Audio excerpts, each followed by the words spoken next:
气派的洋楼，就正伫咧台南柳营的庄骹，时空敢若亲像动点共款。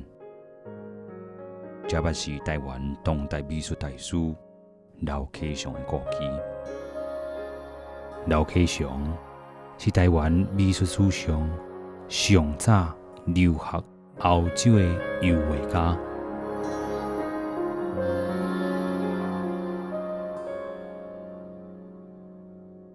伊是算作台湾第一代行这个西画这个路的，可以算是开拓者啦。战后的时，伊就当搬转来，就搬转来才住2冬啦，吼。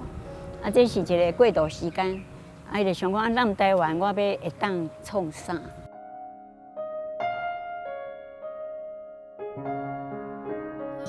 在这边居住，嘛是1946年吧，从日本回来，就先就住伫遮，总共有2年的时间啦。底下是我最愉快的童年，在这边有读过2年的册，小学。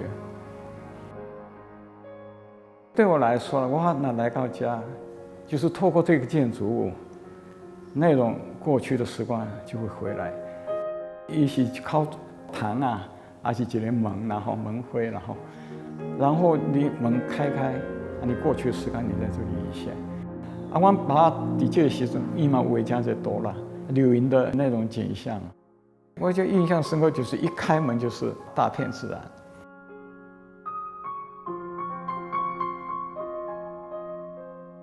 刘启祥个性低调恬静，伊的话就敢若亲像伊的人共款，色彩轻柔，无嘿叫的喧闹。有略略恬静的气质，只要讲到画图，伊的人就会散发光彩。伊拢甲学生讲，恁什么人吼，那这方面有困难吼，你讲一声，我一定去到遐甲你指导啦，吼。主要这毋是应酬，应酬伊就无兴趣安尼啦。伊是这种心情，伊就感觉。画图这个足欢喜啊！像伊妈妈拢甲阮讲，大家拢来画图。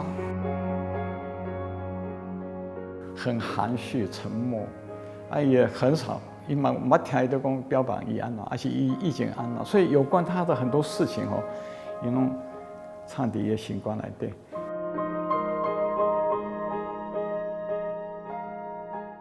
迄寡藏伫咧心内底的话，刘启祥透过画笔。一笔一笔留伫咧伊的作品内底。